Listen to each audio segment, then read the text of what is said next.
കർണാടകയിലെ ഗുണ്ടൽപേട്ടയിൽ മാത്രം കണ്ടുവന്നിരുന്ന ചെണ്ടുമല്ലിപ്പൂക്കൾ വണ്ടിക്കടവിലെ മാവിലാംതോട് പഴശ്ശി സ്മാരകത്തിന് സമീപം കൃഷി ചെയ്ത് സഞ്ചാരികൾക്ക് വിരുന്നൊരുക്കുകയാണ് മാവിലാംതോട് പഴശ്ശി മ്യൂസിയം അധികൃതർ.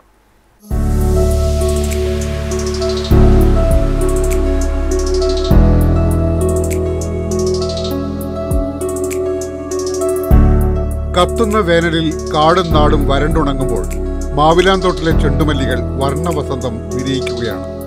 വേനൽ ചൂടിൽ പച്ചപ്പ് മാഞ്ഞപ്പോൾ പഴശ്ശി സ്മൃതിമണ്ഡപത്തിലെ പൂന്തോട്ടം പൂത്തുലഞ്ഞത് സഞ്ചാരികൾക്ക് കൺകൊള്ളിക്കുന്ന കാഴ്ചയായി.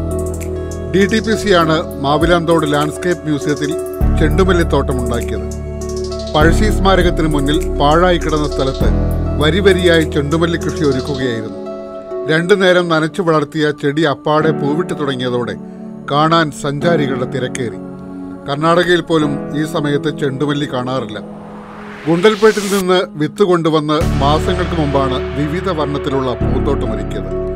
പൂന്തോട്ടം കാണാനും ഇവിടുത്തെ ശീതളിമേൽ ഇരിക്കാനും വൈകുന്നേരങ്ങളിൽ ധാരാളം സഞ്ചാരികൾ എത്തുന്നുണ്ട്. കുട്ടികളുടെ കളിസ്ഥലവും പഴശ്ശി കഥകളുടെ ചുമർചിത്രങ്ങളും പുൽത്തകിടികളും സഞ്ചാരികളെ ഏറെ ആകർഷിക്കുന്നുണ്ട്.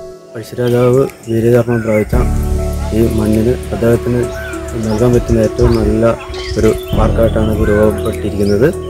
കഴിഞ്ഞ വർഷം നമ്മൾ പരീക്ഷണാടിസ്ഥാനത്തിൽ ചെണ്ടുമല്ലിത്തോട്ടം വെച്ച് പിടിപ്പിക്കുകയുണ്ടായി. അത് അവിടെ എത്തുന്ന സഞ്ചാരികൾക്ക് വളരെ ആകർഷകമായിട്ടാണ് എല്ലാവരും അഭിപ്രായം പറഞ്ഞിട്ടുള്ളത്. ഇപ്രാവശ്യം നമ്മൾ അതേപോലെ ചെയ്തിട്ടുണ്ട്. ഇത് പൂക്കൾ ആയി വരുന്നു. ഒരു 15 ദിവസത്തിനുള്ളിൽ ഇത് നല്ല ഫിറ്റ്നസ് ആകുന്നതായിരിക്കും.